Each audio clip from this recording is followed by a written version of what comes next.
Greetings, nerds. This is SNN Nerd. I'm your host, Sarah Belmont, and with me, as always, is our Mr. Producer, Will Paul. How are you doing tonight, Will? Doing very well, Sarah. How are you doing this evening? I'm doing fine. Okay, I have to ask you because I've never thought about this before. Yeah. Because you just right before you did your countdown to press record, you said, I got to get to my Last of Us notes. Yeah. So, sir, yeah. How long are your notes on like a given show? So on a given show, it's bullet points. So right. Yeah, so it's like today, my notes for Last of Us is like front and back page, just in a spiral notebook that I just journal. So. Oh my God, you're so old school. So for listeners, I'm still debating how I want to feel about this, considering Will gets the luxury of seeing all of the random thoughts in my mind as I put them all down. And I'm sure he's made note over the years how it's easy to tell when Sarah likes something and when she can care less. Yep. I saw one particular note that I'm sure we will definitely expand on greatly here with this episode tonight. Yeah. Well, even just the amount of notes I take, or the amount of things that I do. I used to do it while I was watching the show, and then I want to say it happened with House of Dragon, or maybe even The Boys, where I just stopped. I was like, I need to take it in. And then when I listened to Kind of Funny, John Roca, or one of the other YouTube it's not reviewers go over the show, then it kind of jogs my memory, and then I add notes. But I always remember things that I tell myself. Like I always make I'm pretty good about being aware of my reaation while I'm watching something. Yeah. So when Namor was given 2 weeks in Black, I made sure to remember that. Well, yeah, and this episode tonight that we're going to talk about here, there's a lot of like, speaking of notes, just in my notebook, the gut, here it is, fresh when I'm watching it, like emotional, high, low, whatever it may be. And, just thinking about this episode tonight, and I know, speaking of our overall thoughts about it, I know it was reversed this time. You actually watched it before I did. And as far as that was a Sunday, I was just like not in a space to watch it, but then hearing everyone's reactions about like, oh, it's the best show on television, it's been the best episode ever, and all that. And I will say it was, there's been a lot of great episodes of TV in the last year. Right. And yes, I agree. It was definitely, of things I've watched recently, it's definitely a highlight, but I think folks are getting kind of prisoner of the moment where they say it's the best episode of all time. I just don't. I think people need to remove best from their vocabulary. Yeah. It's used far too often, and I feel as though if you were judging something or reviewing something that is art, art is all it's opinion. It's whatever suits you. So you can't really say something's the best because it's not, you can't like scientifically prove that. Right. Per se. Exactly. And don't get me wrong. I love this episode. I mean, I was gutted in certain parts. So, but it's just funny as far as overall thinking, about this. This is, we just sort of set up things, as we were talking about before, and even while we were starting here, reactors and how folks react on social media and also in the YouTube space and others, how it's very interesting with a very subjective thing, like you said, of how people is how people react, and it's very similar to like sports in that regard, where it's like. No, but there's a clear winner in a sports game. Yeah, no, but I'm just saying, like when people like christen a game an all-timer or something like that, and then the very next week that's the next all-timer. So that's right, absolutely. Like, or comparing someone who has a legacy in a sport to someone who's just had a really good season. Like, you are the prisoner of the moment. And where I was going with my whole rant was more of that: replace best with favorite. It can be your favorite episode of television, but when you say best, you're saying, oh, everybody will like this, and put it like number one. And I just don't agree with that, because going into this episode, having already heard people who got the screeners say episode 3, I was already, it's never a good thing to tell me something's going to be good, because my automatic response is not to like it. I don't want to like it because you're telling me I'm supposed to. And I'm like, I don't like it when people tell me what to do. So I'm going to not. And that's also a defense mechanism to lower my expectations. This episode is beautiful. It's a beautiful episode. It's very simple. I completely understand everything it does for the show. Granted, I know a little bit more than you do about the story, but I think like it's good. I just I thought it was, for some reason, and I don't know, when I hear the word best, I expected a little bit more. And to that point, you know, whenever I finished watching it last night, the first thing I sent to you, the first message I sent to you was, Sarah, it lived up to its billing. And to me it did. That it was the best episode of that it lived up. Well, I will just say, not that it was necessarily the best episode, but from just as far as just an average summary of people who did have the luxury of getting the full season screeners, that episode 3 was a standout episode. I'm going to be mad if this is the best episode of the season. Yeah. I see, that is my takeaway from that. And when I first read your message, I was like, oh shit, because I'm thinking in my mind, this better not be the best episode of the season. Like, set aside this whole idea of 2023 television. This is going to be one of the best episodes all year of any show. And I'm like, okay, that's the log standard. I hope, and maybe it's because I know a few other tales that they're going to, stories and encounters that are going to happen. This isn't the best episode of the season. That being said, I'm also acting like a prisoner of the moment, and looking back at it, I could say, yeah, episode 3 was the best episode of the season. Surprisingly, because it's not focused on Joel and Ellie. Yep. And what I think that this episode does flawlessly is really remove the two central characters, and tell a tangential story that does get our characters from point A to point B. Like, they got to get in a car eventually. They want to go to Wyoming. Yep. We got to get a car. So how do we get a car? Oh, we have these characters, so let's have this. But let's not tell it in this traditional way. And I'm very much aware of how it deviates from what happens in the game. And it deviates perfectly. And what I liked and loved about this episode is the parallel of how what I was talking about in regards to Ellie in the first episode is that, guys, this is a kid who literally grew, like, this world, this QV is all she knows.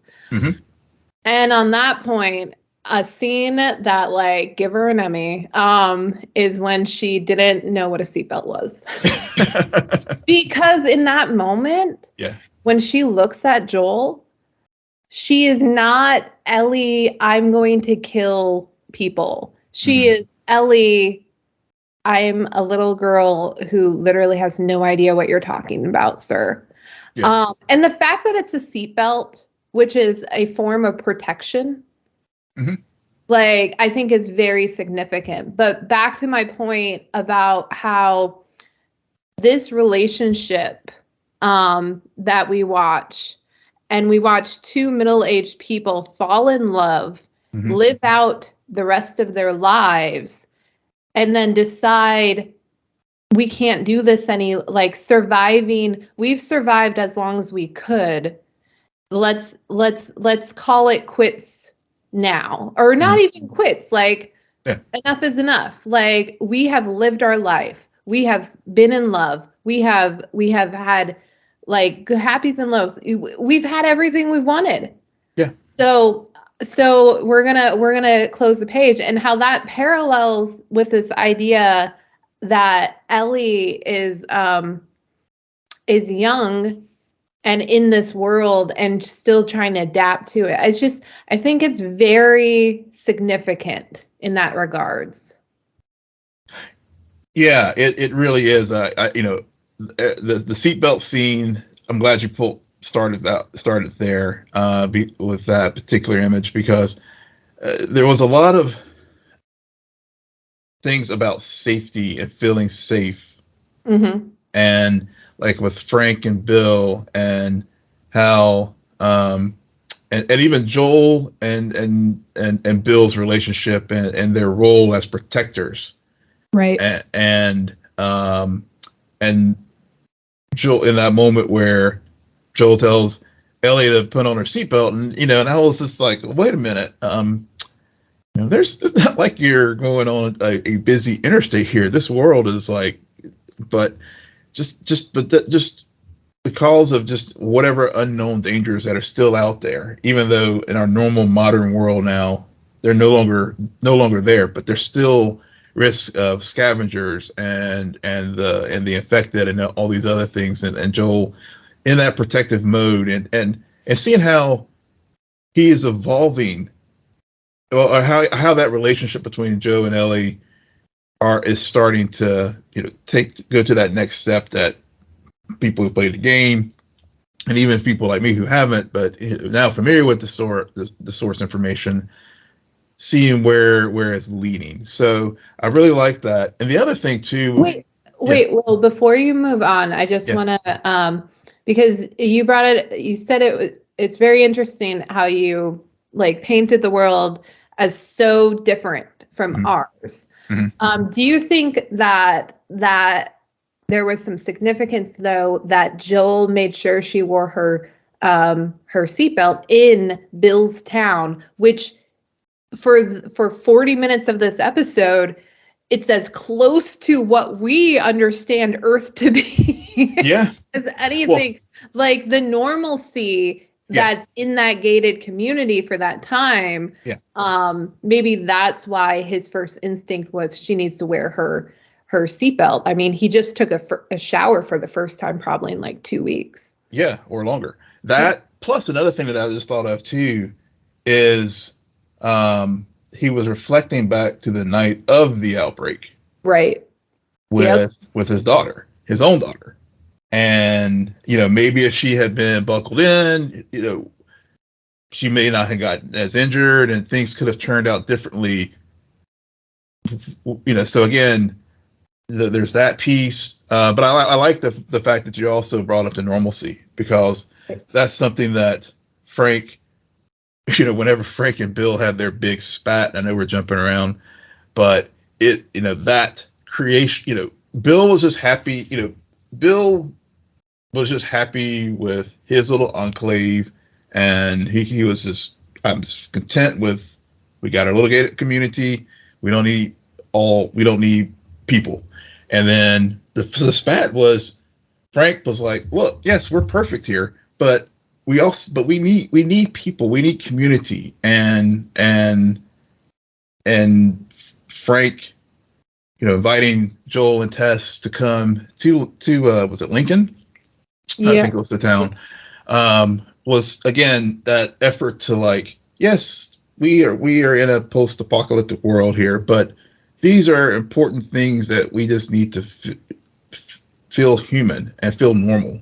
And this is why we're going to mow the grass, and this is why we're going to clean up the store and do things here to make our little slice of this of Massachusetts be normal again. That we, yeah, it's that contrast between living versus surviving. Mm-hmm. And Bill was fully intended on survival mode. He was all prepped for it. He was excited about it. He had everything figured out. And then it took one person to fall into a trap. And suddenly it was not just about surviving, but also living, because love is to live is to love is to live. So, yeah. And damn those producers for pointing out like that in their first like commentary about the show, this thing that I'm like, oh, they're doomed. They're falling in love. Yep. Yeah. But one other thing, as far as just how this week's episode started and how it diverts from the previous two, and also something that you said as far as how this deviates from, instead of the story being about Joel and Ellie, it goes down this path about Frank and Bill, who are, I think if I understand in the game, I mean, we do meet Bill, but I think Frank is in the game itself, or is he just alluded to? And as far as I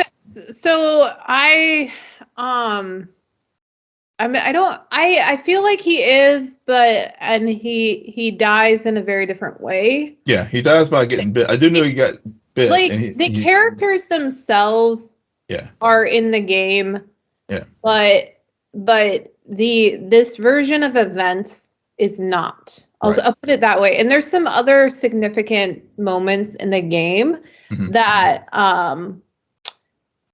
I was surprised to learn weren't in this episode, because again, as familiar as I am with this story, the exact chain of events, I still have a bit of cloudiness. Yeah. But I thought you were going to talk about how. Yeah. I'm sorry. Oh, okay. Yeah, I'm sorry. I diverted a little bit there, and I'll get back to my original point, which is how the episode starts is different this time, because they basically use Ellie and Joel as a springboard. Before, because the first two episodes we started in the past. Right. This episode we start in present day, and talking about the past. Yeah. Right. And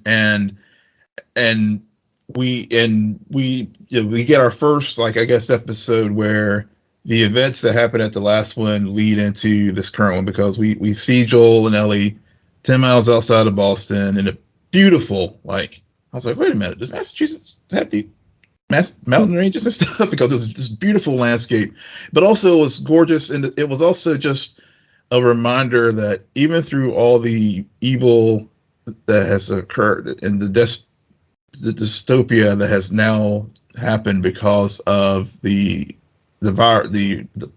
fungus, nature is starting to take over again, and not to bring it to think about real world things, but even like in the last 2 years, what happened with us in COVID, whenever everybody was shut down, and how we saw studies how like global warming kind of receded a little bit because how nature just sort of corrected itself from people, and we're seeing that here in this world too, where things are pristine.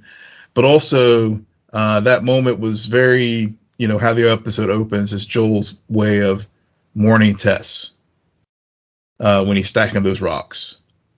Yeah. And again, he never, it was very interesting. He never, and even it was alluded to Bill's letter, said what their relationship was, even though everybody, just like how Frank and Bill knew that they loved each other. Mm-hmm. and how Bill picked up on that whenever they had dinner at several years later, when he first met Joel and Tess. Bill,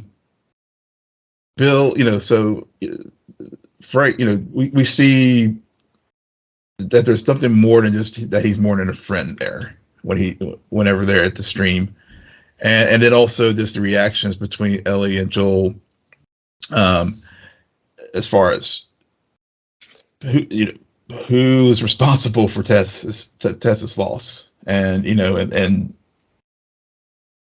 just the interactions between the two of them, and it's still, and I think it was very important to see that relation that play out there, because it's still there's still that barrier up between Joel and Ellie that by the end of the episode we start to see it, like you said, with the seatbelts in the truck starting to recede. Yeah, see, I keep going back and forth about that barrier, just because he tells her, we're not going that way because I don't want you to see something. Yeah. Like I don't think that he cannot have some sort of, I need to protect this person. Of course, the idea of, okay, I have to take her with me to go find my brother. Mm-hmm. Like that idea sort of is what he's really wrestling with. But I think, to your point, this idea that Joel, first episode, Joel loses someone he was supposed to protect. Mm-hmm. Second episode, loses someone he was supposed to protect. Mm-hmm. This is how you incorporate a larger cast, and it still reinforces what's going on with your protagonist. Yeah. When we meet Bill, who is not exactly like Joel, but they are two peas in a pod. Oh, yeah. a begrudgingly pod. But it's this perfect way to tell a story about these two middle-aged men who fall in love during this when the world has gone to shit, and who are still able to live out their lives and have some semblance of normalcy. And have Joel coming off of yet another person he's lost, and having this, finding himself being the only one responsible for this little human who's also 14 years old, just like his daughter was. So yeah, I think all in all, everything that they did made a lot of sense. And I can't be mad at any of the choices they did in this. One thing I did want to talk about at the beginning was Ellie killing the infected, because Ellie keeps saying, oh, that scene, and maybe I'm misreading things, but everyone keeps saying, oh, she's so blood hungry. I'm like, to me, it was an infected who was buried in having that groan that they do, that clicker thing, and reaching out, and to me, my interpretation was actually not that she was bloodthirsty, but she put it out of its misery. Because there's that close up on the eye of it, everything. And she could have toyed with it. She could have, been really grotesque about it, but no, I feel like Ellie, through Joel, has been trying to understand this thing in a way that nobody has ever explained it before, as she's aware it's around her and can suddenly jump out and not kill her by biting her, but kill her by ripping her apart. Yeah. So yeah. It's just, to me, I actually interpreted it as her being, be humane about it and taking it out of its misery. Yeah, I was, when I was watching that scene, I had the similar take that you did as well. Okay. That it was, because it was a curiosity. Yeah. Of almost like dissecting a frog or something, because because she like and it also gets to some of the callbacks to some of the discussions, like whether or not when she asks Joel, what are the people who are infected, are they still, I'm paraphrasing here, but are they alive or dead, or does it makes it easier to kill them? So I think that reinforces your point that whenever it was that curiosity to see, is this person still there, as far as just a sentient thing, or is it now just has the fungus just taken over and it's just a mindless zombie, is like everybody calls it, even though in order for the fungus to work, it has to have a living host. But I just loosely use zombie for descriptive purposes. So that's how I read that scene. Because maybe when I first started watching it, I thought it was the bloodlust. I did, right. But then as it progressed, I came around to your thought about what she was doing there. Yeah. I mean, Ellie's just a curious person. Mm-hmm. She's always asking questions, always. And I think her questions continue mainly because Joel seems to be the only one who, she may not like his responses, but she'll get the truth. Mm-hmm. Yeah. She'll get the truth out of it. So it's the first adult who would probably ever tell her the truth and what's going on. And I think that also why she's so curious about it is because she's immune. Mm-hmm. And so her being an orphan, I wonder if her curiosity about the infected and what happened and just the fungus in itself is her trying to understand, well, why me? Yeah. Why am I immune to this? Why? Yeah. What? Oh, is it somehow a part of me? Like, I don't understand this. If I'm the supposed cure, then why? Then it must be related to me in some way. So I think that's very and see, it's also interesting to me how little time we had with Joel and Ellie. Mm-hmm. Yet I feel like a lot of our discussion is about them, not because Bill's story and Frank's story is not impactful and powerful and beautiful. It's a very simple story. Yeah. And I appreciate the simplicity. I appreciate almost the calmness, the weird silence, especially after last week's episode that both of us were like, oh, this got really scary. Okay. Take it down. But I think we needed that kind of a breather to reset and have these great character moments with Joel and Ellie to bookend the entire episode as at the end when they're in the house. Yeah. And it's interesting. We keep talking about Tess, like Joel grieving Tess's death.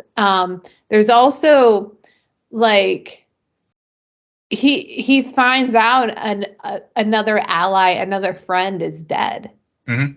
Granted, in a very different way, that like they made their choice, right. And they died peacefully and they got to live their lives. But he's just like, somebody else who I could rely on, who was a part of my world, is now dead. Mm-hmm. And it just leaves me alone and this stupid little girl. Yeah. The point you're making about the curiosity of Ellie, especially like why me and what's so special about me, and the protective nature of Joel coming through again whenever they were on the walk into the town, and he told her to go, let's go this route, and this they come on the mass grave of people who weren't infected. Mm-hmm. And then, so even though even though it was I won't say bottle show, because I think it was a good change of pace, because I think, and I like the way they flip flop things this week, where we start with Joel and Ellie, we get to that place where they come across the site where the town residents who were not infected were killed by Fedra, right? And that were killed in an attempt to mitigate against the spread of the virus, just like last week, how we heard about the bombings that occurred. Like, exactly, doing a good job. Because we're like Ellie, we don't know what happened on that day. We only know the events that occurred with Joel and Sarah and Tommy. But we don't know like about any of the other shit that went down, especially the 20 years that occurred. Because how did Joel get to Boston? Yeah, exactly. I want to understand that story a little bit better. But they're doing a good job by shaping the world and telling the history like bit by bit, but also not focusing on it so that it deviates from, at the end of the day, this is a story about Joel and Ellie. Yeah.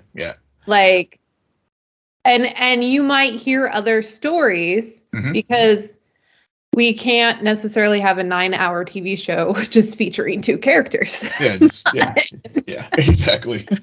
But so we're going to take advantage and be able to tell these side stories while continuing the central journey. And a lot of shows try to do this. And in the 6 years we've been talking about TV shows, a lot of them fail. A lot of them were just like, oh shit, it was a filler episode. It was a bottle episode. It just, like the momentum was lost. I didn't feel like the momentum got lost. Not at all. I also don't know if it's the best episode of television I'm ever going to see this year. I think it's a really good episode of TV, but I think that it's on par with the previous 2 episodes of the show we've seen. Yeah, and which speaks to the show, and it's how well written it is, right? And how you can take a source material and adapt it, and make the appropriate deviations from the source material that hopefully most open-minded fans of the source material can appreciate the deviations and giving you the depth that in the medium that the source material was is from. You could not have a story. You couldn't go in this deep, the depth of the love story between Frank and Bill that that is presented in this live action drama. Well, I think it's also Neil Druckmann. He already created a beautiful world and told a beautiful story. He's saying, I want to take this to a different medium and retell it, but also expand upon it. Yeah. Let him do it. Yeah, let him do it. Totally. And one more thing though before we wrap this up. We were talking about Ellie before and killing the infected. And something else we've heard time and time again from Ellie for the last 3 episodes is I want a gun. What are your thoughts on the fact that now she has a gun leading into the next episode? So yeah, I was she was rooting around and found Frank's little pistol. I was now that she has it, and now we saw that what the curiosity that she had in the Cumberland farm store.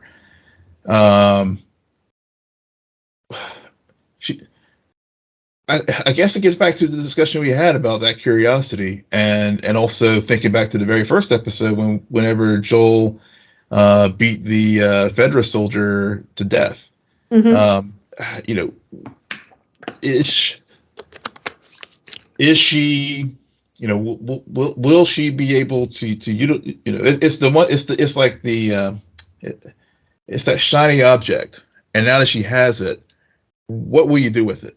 And I honestly, honestly, not knowing the game, I don't know, at least for me, what she will do with that shiny object. Right.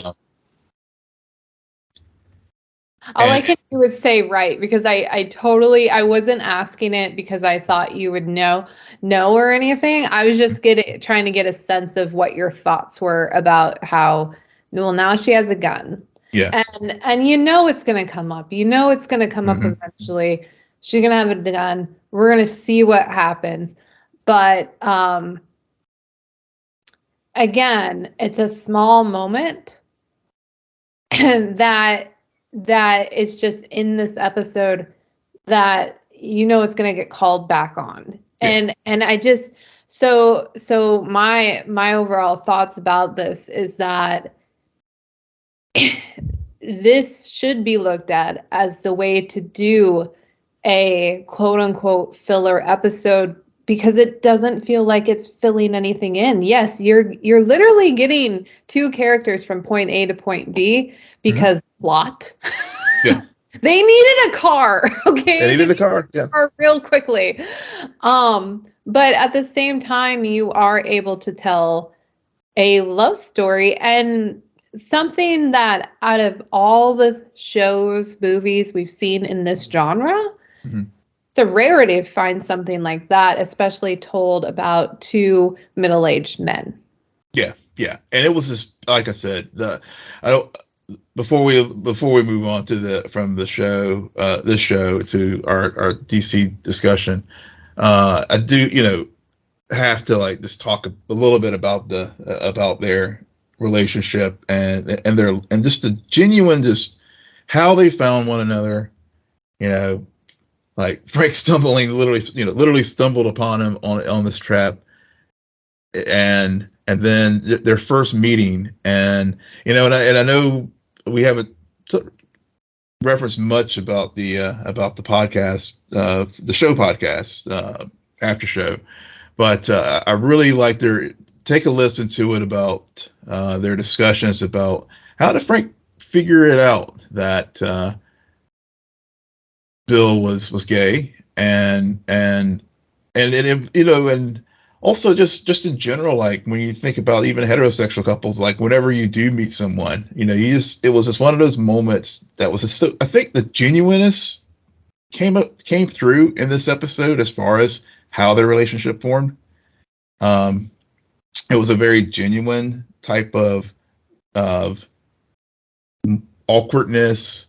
He invites him to, Bill thinks this guy's just going to go out and tell everyone all about my little private world island here, that I am perfectly fine, content, and everything. But then how it throws him off, because, especially as they, when they're sitting there and, first time they play the piano and that moment of just you start to see Bill kind of letting his guard down. Sort of sort of to your point, how this show also is Bill's kind of like a sort of mirror of Joel in some regards, as far as his relationship with other people, Tess and Ellie, as far as just seeing how things evolve, and we got to see that with Bill. So, and Frank. And so all the little things, and then of course when Frank got ill with whether then I know they didn't mention the illness, so it could either, I thought maybe ALS or multiple sclerosis. I've heard some people say cancer, but regardless of whatever it was, it showed the depth of love that, there's the romantic love and then there's the longevity love. That, after that romance period ended, they fell into what couples do, and they spat, and it was just very genuine. And then whenever the end did come, it was what Bill did was very consistent with what Bill was going to do. Like the night that the Raiders came through the house. I mean, the time that Bill got hurt, it was protecting Frank. Right. And so whenever he had the other bottle of wine and he was like, yeah, I'm doing this too. It made sense for the characters, and it made sense for the end game. And one important thing that was really noted here, that it wasn't the trope of bury your gays, but it was a conscious decision that this is not suicide. This is something we were doing together. And I thought that was just so, I mean, I didn't tear up at that part. It was actually some of the scenes earlier, like whenever I was like, as they were falling in it, because I was like, oh man, especially the scene, some of the things that happened, like the strawberry patch is the one that got me. But like I said, I just how to close it out with the Bill and Frank story. It was I think there was just a genuineness of it, that in this dystopian world, people can still fall in love and be together. And it was just a great change it was a great moment of just like why we're rooting for Joel and Ellie to like succeed, because we want to get the world back to a place where people can live like this normally, and we saw a glimpse of that with Frank and Bill. Right. No, absolutely. Yeah. It's not a sad suicide. No. They do commit suicide, but it's not sad. It's more like, because it's at the end of the road. Like, how many more days of that can you do, especially if you're in pain? Yeah. And I just want to point out, like, they don't name the disease, but I like that it was a disease that affects people currently, and that's a quote unquote natural way to die. Yeah. In this unnatural world. So I think, again, they made a lot of really smart choices. And which is on par with everything that they did in the previous 2 episodes. So until next week. Yep. Man, I'm so glad that I feel like this year there might be fewer gaps of like times when we have mid content, because this show is ending early March, and then it was recently announced that on March 26th, Succession season 4 is back. Yep. Yes. So and I don't think we've ever done reviews on Succession, and I think we've talked about March and everything that's going on. I doubt we will, but I will definitely be watching and probably have a few rants about it. So yeah, definitely excited for that. Okay, so this is the part of the show where I let Will do all of the talking, and I may say some things here and there because I know what happened today. I had a weird day at work, and so I'm aware of everything. I've heard about stuff. And maybe listeners have seen my tweet in response. I get it. He said, yeah, we're not going to go into production unless we have a script. Cool. Is that the only thing that went wrong with all of the other projects? Well, he said, yeah. I know. I'm a very distrusting person. Oh, yeah. And it'll take me at least 3 movies before DC gets in my good graces. Like, Redemption is not a 6-minute video, but on that note, Will, what should we take away from what are the highlights of this big DC announcement?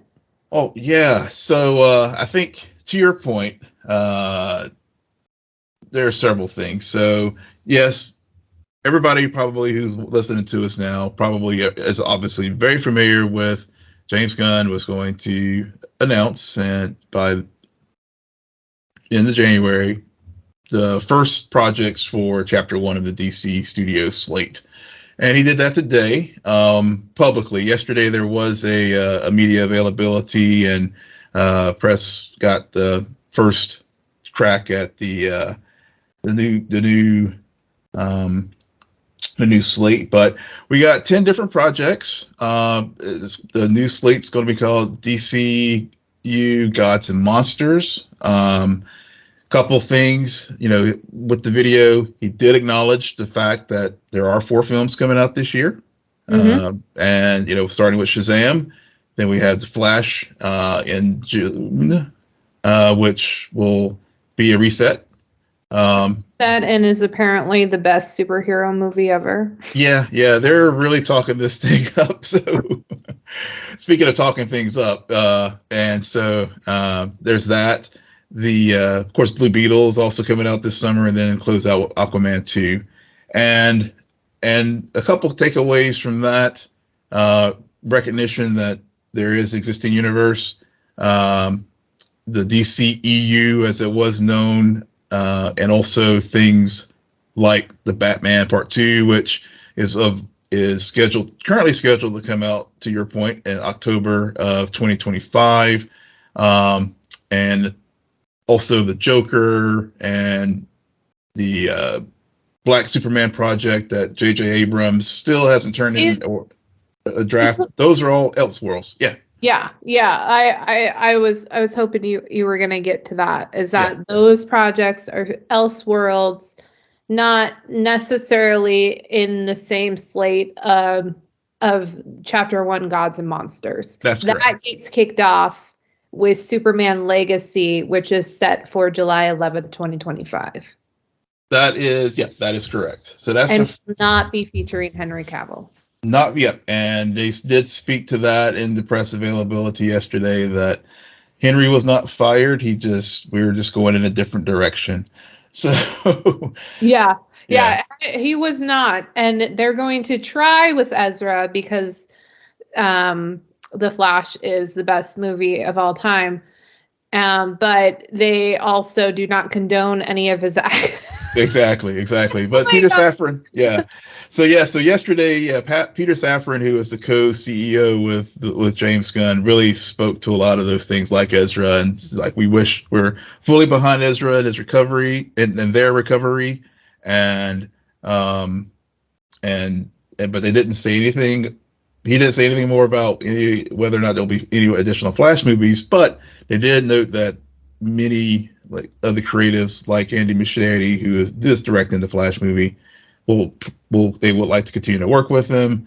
So these other projects, really, there's only 2 release dates. To your point, James Gunn did acknowledge that the previous regime was handing out IP like candy, and if anybody had a pitch, anybody could have one. And he also noted that because of that, we did end up with a very disjointed creative universe, where we did have those crazy rules apparently where the Arrowverse couldn't use some of the Trinity characters or tentpole characters, and we couldn't have 2 Batmen or 2 whatevers, with those weird those weird things that happen there. And there was no cohesion between the movies and the TV shows and stuff. So, he touched on all of those things head on, as well as just some of the suspect storytelling, and noted that they're really going to be focusing on story. And to your worry about things getting announced, but then they just go into development hell. I think they're going to really dial that back and just really make sure things are ready are baked before they make any announcements and release dates and that kind of thing. But getting to the first part of this new slate that is going to be released is Creature Commandos, which is actually already in production. I guess James noted that he was actually writing that one. That's animated. That's an animated action property. Yep. And it, I'm not, some of these are, I have to freely admit, are new things even for me. I wasn't familiar with the Creature Commandos, but it's a 7-episode animated series that takes a team of classic monsters, puts them together to fight Nazis. And so the voice, no one's been cast yet. That was another big thing that was noted today too, is it was all about things. It wasn't about directors. It wasn't about who was cast or anything like that. It was just really announcing properties. Yeah. Well, but I mean, it's kind of safe to assume if you're going to have a show called Waller. Well, except with the exception. Yeah. Yeah. Well, the people who have already been cast, right. Like they're not replacing John Cena in Peacemaker. Right. Exactly. So yeah, Henry Cavill never was cast. Yeah, he was never cast. Yeah. Interesting. Yeah, No. Jason Momoa will still be Aquaman. They that was another thing that he also noted, that actors won't be playing two different characters. Right. So yeah, I think he's had to deal with a lot of rumors because that's also been a force against DC. But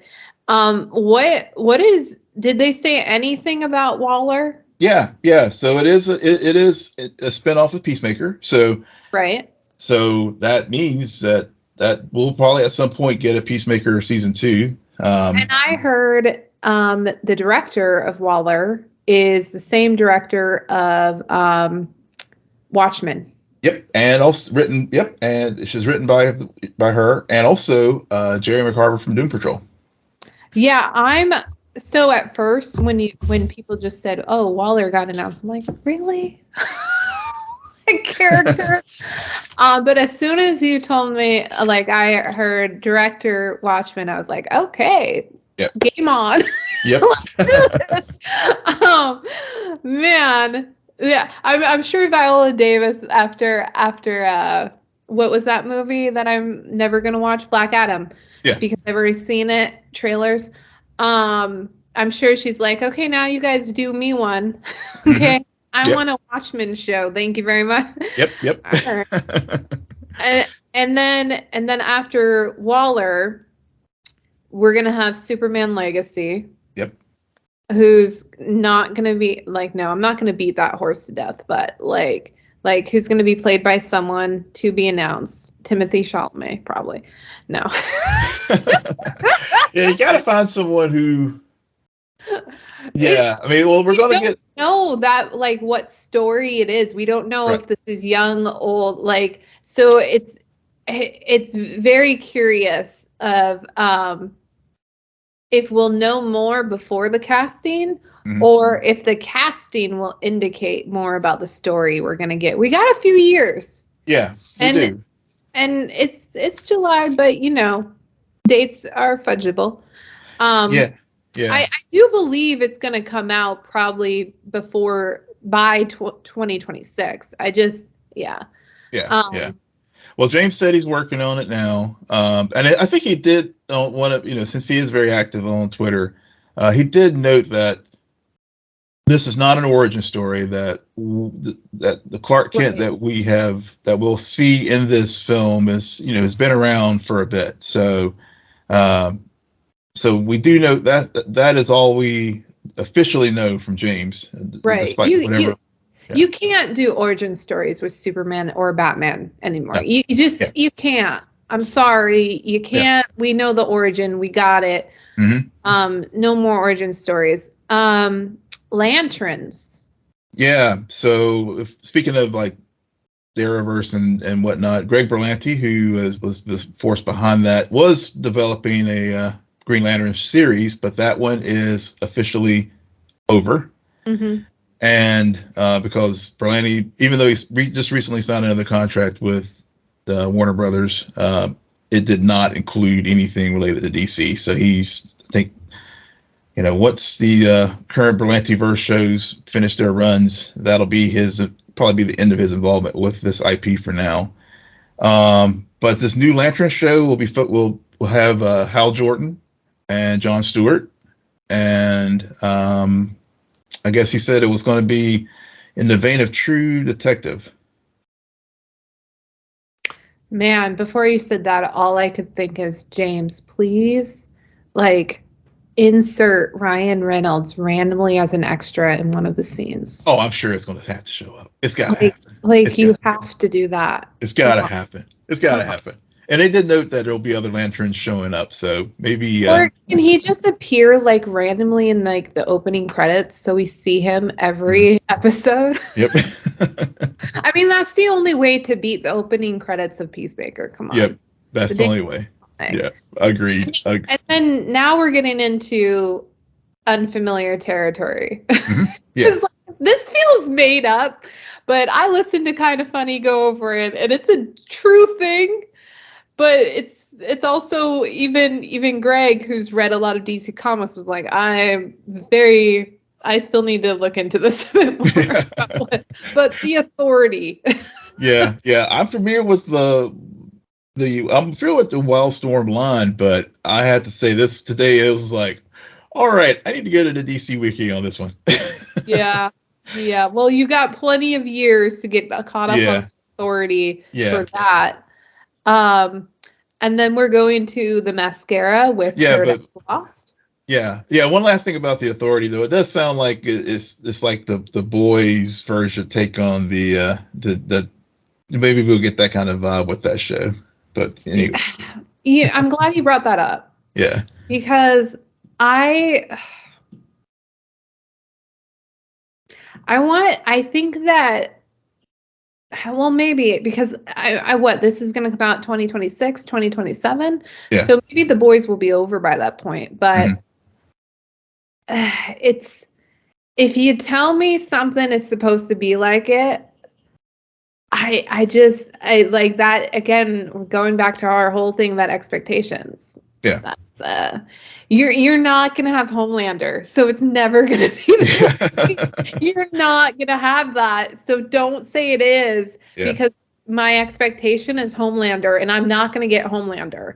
Right. And I also think that these shows, especially if you're introducing pretty much a new property, it should stand alone and be like, this is what it is, like this. Yeah. So I understand, like, in the vein of this, and this is what we hope to get, but I want something. Yeah. Yeah, maybe it's maybe the way I look at it is more like, I guess, the grittiness of it. Maybe not necessarily like the yeah. Well, even the gritty, I mean, James Gunn, a lot of what he's done, especially in DC so far, has been gritty, quote unquote. Yeah, but I wouldn't say, I don't know if gritty is the right word for the boys so much as, like, it's satire. Yeah, true. Satire in a brilliant way, man. So yeah, but we'll see. The Brave and the Bold, is this the Damian Wayne movie? Is. Okay. For a moment I was like, well, they got a random soap opera movie. But no, that makes sense. Okay. Yeah. Because I think it's interesting that I've heard about Damian Wayne and how this movie, The Brave and the Bold, is going to be very soap opera, and it introduced the soap opera that is the Wayne family, that family. And so we're going to have that, and then skip a movie and Supergirl. And so my point is, they're taking these iconic characters and fleshing out these family of these characters, because, correct me if I'm wrong, Will, but I think there was a point in one of these presentations that, like, this will be a multiverse, and to a true state. This will definitely, there'll be multiple iterations, and we're going to have Elseworlds. So it'll So I find that interesting, especially because in talking about, like, really Batman and Superman, they've done so much with them so far that the next step is all of the Robins is the Batgirls or the Supergirls. So I like that. I like that because we've got that a lot with Arrowverse, and now we're taking it up a notch. Yeah. Speaking of, well, to your point, with there will be the Paradise Lost, because since we have Batman, we have Superman, and as part of the Trinity, we'll have Paradise Lost, and this is going to be a HBO Max series that I know James mentioned it was a Game of Thrones style. Yes, he did. Yes, he did. on Themyscira, and so we shall see what happens there.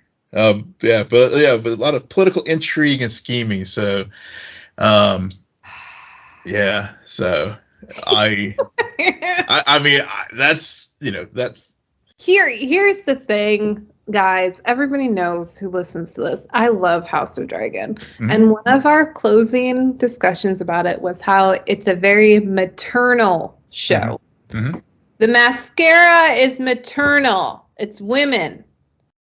So please tell me House of Dragon will be done by the time we get this, so that then it can just fill that void rather than these two, because we all saw what happens when Lord of Rings had their show that we watched 2 episodes. Never returned. Nope. We tried to talk about potentially going back to it. We just stopped. Yeah, I tried. I even tried after. I just couldn't get back into it. I just couldn't. But also one thing you noted with the Bat family, and just the expanding the universe, they did. Let me put a pin in that. Let's finish up the rundown, and then if we have some time, I'll just hit a few last little notes. We also get Booster Gold. Sorry, sometimes you amuse me, Will. Yeah, I amuse myself sometimes too. Yeah. You amuse me because when things like that happen, we've been doing this for so long, celebrating our 6-year pod anniversary, very recently, and so when things like that happen to you, all I can picture is like, oh, this is what Will experiences when that happens to me. I don't know. but as you were saying. Yeah, we have boost. Yeah, exactly. We're running here at the end, almost at the end. Booster Gold, which actually again was a character that was introduced recently in live action on Legends of Tomorrow. Even though I never watched that show, but just thank you, Twitter. Why did I think he was on The Flash? No, it was Legends. And what was he? Yeah, so Booster Gold, he's a character from the future. He comes back in time, which maybe that's what you're thinking of Eobard Thawne. Oh no, I wasn't. Yeah. I was thinking about the gold person, Goldfinger. Oh yeah, I try to blank out those episodes of The Flash. But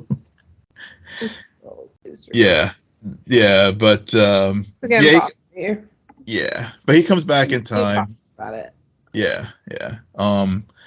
But James Gunn said he has the issues with imposter syndrome as a superhero. So, and then finally, we will get a new. Let's see, we have Supergirl, which you mentioned, Woman of Tomorrow, which I guess he is taking inspiration from Tom King, who was also a recent writer on the Batman comics. Take on Superman's cousin, and so we will see her and her story in the upcoming Gods and Monsters slate, and then finally we'll get a little bit of horror in the new DCU with Swamp Thing. Yeah, looking at this slate, it's like a compromise. It's like James is like, okay, I get one, you get one, I get one. I want to do some of these other crazy things, but I understand that we still have to do the Holy Trinity. So you get what I so it's amusing, and it's very James Gunn. Like, if we were to take a poll of like what we thought, Swamp Thing should have been on that list of that's a property James Gunn would want to explore in one way or another. So the whole gods and monsters thing.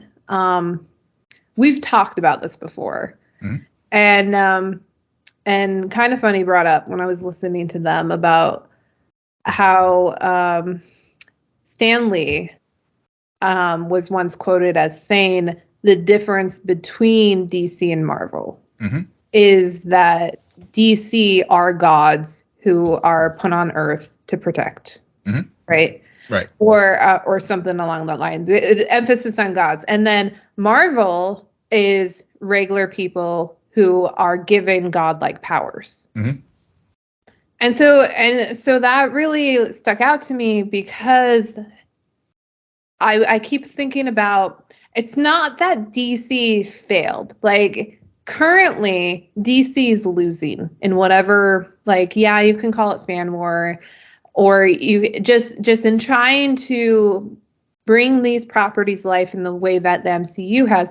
And I can't help but wonder if that has to do with how, as a regular human, the idea that I could randomly wake up with and be given godlike powers, like, I don't know why, but it's just like, oh, that's cool. Yeah. I'm never gonna wake up and suddenly be an alien. Right. Yeah. Like, that's just never gonna happen. Yeah. So I understand, like, Superman, first, like, big comic book movie to be successful, iconic, Christopher Reeves, all of that. And then you have Batman and its whole legacy. And I kept thinking about Batman. Batman's the one who's, like, really a regular person, doesn't really even have powers, except he's rich and powerful politically. Yeah. So the fact that Batman is really this iconic character Warner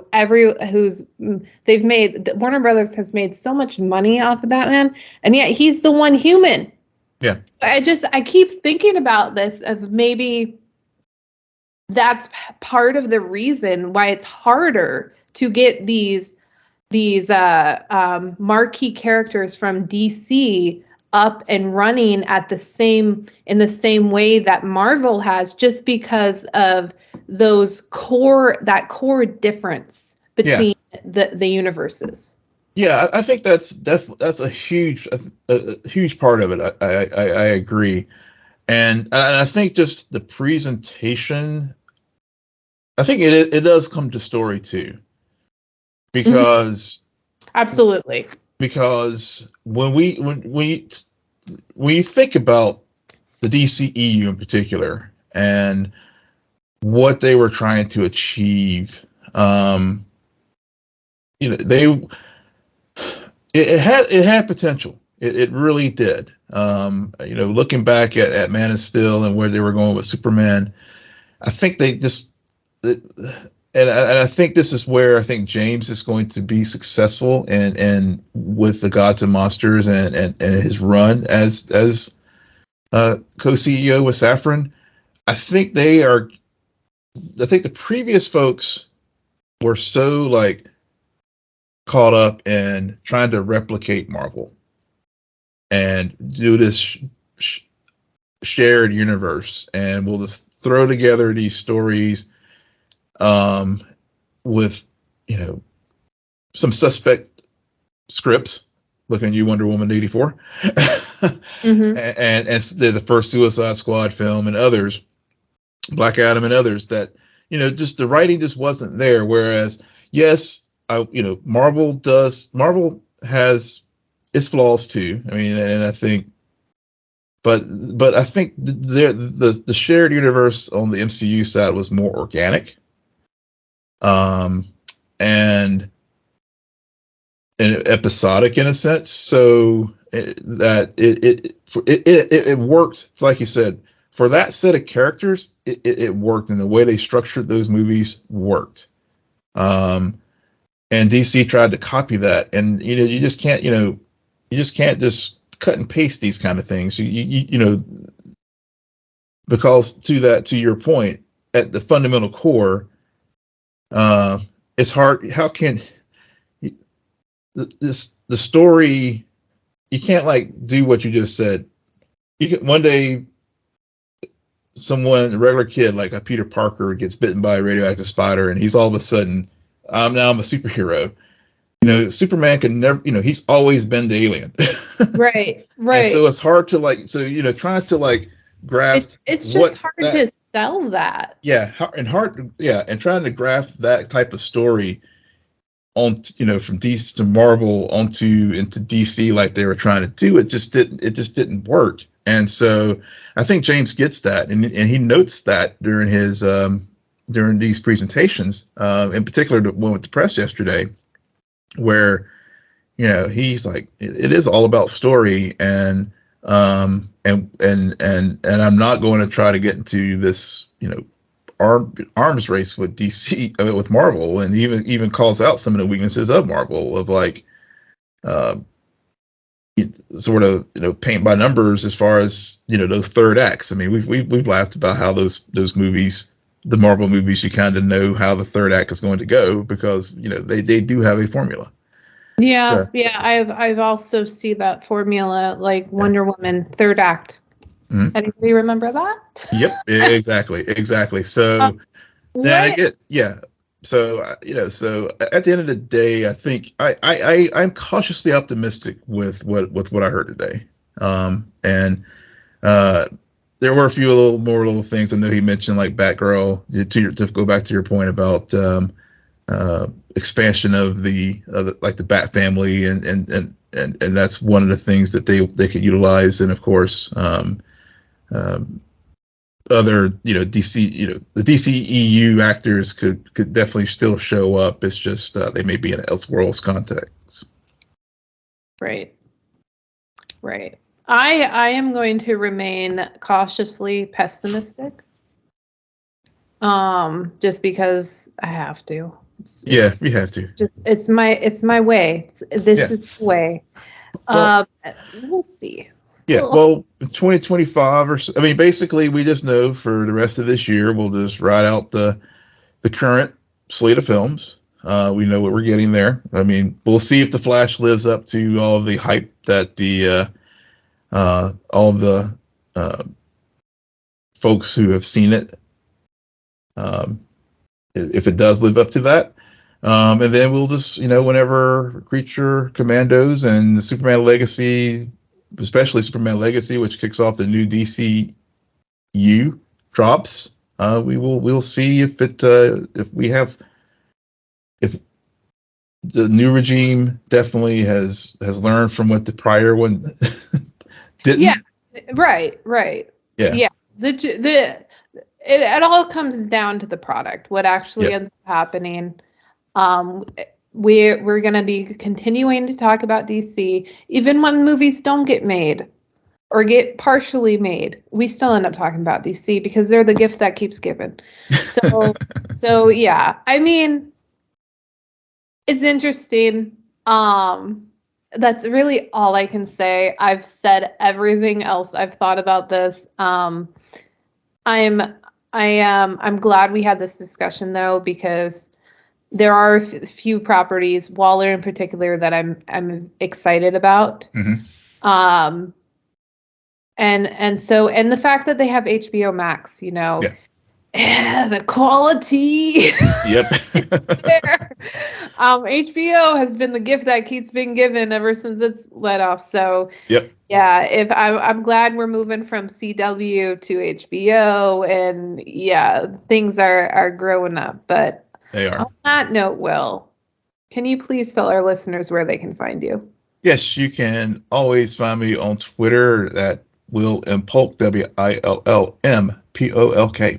And you can find me at SJ Belmont, SJBELMONT. Please follow our crew on Twitter at SNN Nerd, friend us on Facebook, follow us on Instagram, and visit our website, www.snnnerdpodcast.com. But most importantly, rate, follow, and comment on Apple Podcasts, Spotify, YouTube, or wherever you get your podcasts. Good night, Geek Out. You're welcome.